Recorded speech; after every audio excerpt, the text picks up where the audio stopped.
আমরা ভারতকে যে দিয়েছি সেটা ভারত সারা জীবন মনে রাখবে।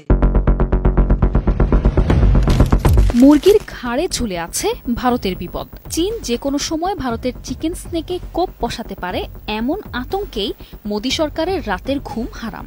হঠাৎই নিরাপত্তাহীনতায় ভুগছে ভারত। দুশ্চিন্তার ভাঁজ দেখা দিচ্ছে মোদীর কপালে। সম্প্রতি ঢাকার সঙ্গে বেইজিংয়ের ক্রমবর্ধমান ঘনিষ্ঠতা ভারতের এই আতঙ্ক যেন আরও বাড়িয়ে দিয়েছে। তাই উত্তর পূর্ব ভারতের 7টি রাজ্যের শিলিগুড়ি করিডোর বা চিকেন স্নেক অঞ্চলে সেনা উপস্থিতি বাড়িয়েছে ভারত। বাংলাদেশের উন্নয়নের এক অন্যতম অংশীদার চীন। বাংলাদেশের প্রধান উপদেষ্টা ডক্টর মোহাম্মদ ইউনুস চীন সফরে তিস্তা নদী প্রকল্পের সহায়তার আশ্বাস পেয়েছেন। এদিকে দীর্ঘ সময়ে তিস্তাকে ঘিরে বিগত সরকারের নানা রকম রাজনীতি, তিস্তার উপর ভারতের অবিচার, তিস্তাকে নিয়ে বাংলাদেশের খামখেয়ালিপনা এসবই গোটা জাতি দেখেছে।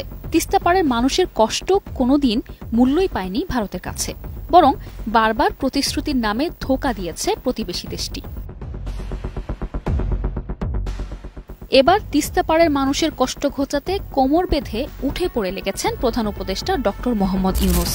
এই অভিযানে তার সঙ্গী হতে পারে শি জিনপিংয়ের চীন। এই নদীকে ঘিরে উত্তরবঙ্গের মানুষের বহুদিনের দুর্দশা লাঘবে তিস্তা মহাপরিকল্পনা বাস্তবায়নে চীনের হাত ধরতে চাচ্ছে বাংলাদেশ। এদিকে এই পরিকল্পনার অংশ হতে প্রধান উপদেষ্টার চীন সফরেই আগ্রহ দেখিয়েছে শি জিনপিংয়ের সরকার। আর এতেই চিকেন স্নেকের কাছাকাছি রংপুর অঞ্চলে চীনের সম্ভাব্য উপস্থিতিকে ঘিরে এখন শঙ্কা আর দুশ্চিন্তা ভর করছে নরেন্দ্র মোদীর কপালে।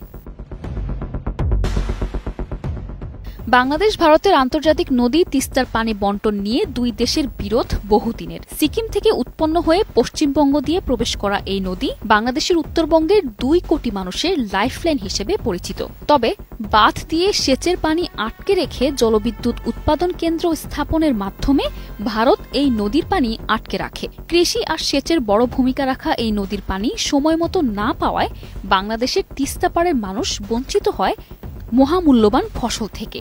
আবার বর্ষা মৌসুমে অতিরিক্ত পানি ছেড়ে দেয় ভেসে যায় তিস্তা পাড়ের মানুষের জীবনযাত্রাও। তিস্তার পানি ভাগ আর মহাপরিকল্পনা দুটো নিয়েই টালবাহানা করে এসেছে নরেন্দ্র মোদীর দেশটি। অন্তর্বর্তী সরকার দায়িত্ব নেয়ার পর প্রাণ পায় তিস্তা আলোচনা। এদিকে ভারতের একচেটিয়া সুবিধা শেষ করে দেশের স্বার্থে এখন চীনের হাতেই যেতে পারে তিস্তার পরিকল্পনার বাস্তবায়নের কাজ। এ নিয়ে এখন রীতিমতো ঘুম উড়ে গেছে ভারত সরকারের। অপরদিকে নরেন্দ্র মোদী এখন সব দিক থেকেই বিপদে। একে একে পর্যটন, কেনাকাটায় আর চিকিৎসায় বাংলাদেশিদের হারিয়ে বিরাট লসে আছে মোদীর দেশ।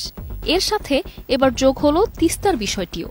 তিস্তা চীনের কাছে গেলে সেখানে ভারতের কোনো দাদাগিরি যে খাটবে না, তা মোদীর ভারত ইতোমধ্যেই খুব ভালো করেই টের পেয়ে গেছে।